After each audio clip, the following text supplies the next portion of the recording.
دوسروں کی خامیوں پر وہی لوگ نظر رکھتے ہیں جن کے اندر اپنی کوئی خوبی نہیں ہوتی۔ عورت ذات کے پاس یہ صلاحیت موجود ہے کہ وہ حالات کے تقاضے کو پورا کرنے کے لیے اپنے ماں باپ کا بیٹا اور اولاد کا والد بن سکتی ہے۔ عورت ذات کو عزت دینا اس کی خوبصورتی کی تعریف کرنے سے زیادہ بہتر ہے۔ کچھ ایسے بن جاؤ زندگی کے اندر کہ تمہیں دیکھنے والے لوگ تمہاری تربیت کرنے والوں کے حق میں دعا کریں۔ دوسروں کی غلطیاں نکالنے کے بجائے ایک دوسرے کو سمجھنا سیکھو۔ آدمی کے پاس یہ چیزیں ہوں، عزت، صحت اور رزق، لیکن پھر بھی وہ غمزدہ ہو اور ہمدردی طلب کرتا نظر آئے تو وہ ناشکرا انسان ہے۔ جو دنیا والے تمہارا مقابلہ نہیں کر سکتے وہ تم سے مخالفت کرنا شروع کر دیتے ہیں۔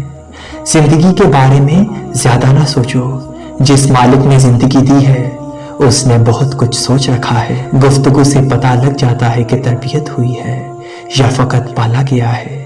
اگر ہمیشہ خوشیوں کے ساتھ زندگی کو بسر کرنا چاہتے ہو تو غمزدہ لوگوں کے غم سنا کرو، کبھی دکھی نہیں ہوگے۔ جس گھر کے دروازے قریب لوگوں کے لیے بند ہو جائیں وہ پھر ڈاکٹروں کے لیے کھل جاتے ہیں۔ راستے میں چلتے ہوئے اور غسل خانے میں نیند آنے لگے تو سمجھ جاؤ تم پر نظر بد ہے۔ اے انسان، دکھوں سے پریشان نہ ہو، یہ تو تمہیں اللہ کے قریب کر دیتے ہیں۔ شکر کے بول غلام کو بادشاہ اور ناشکری کے بول بادشاہ کو غلام بنا دیتے ہیں۔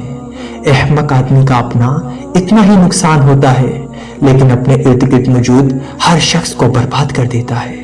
4 غلطیوں سے ہمیشہ بچنا: شریف کو بیوقوف مت سمجھنا، مکار کو عقل مند مت سمجھنا، قاتل کو بہادر مت سمجھنا، مالدار کو بڑا آدمی مت سمجھنا۔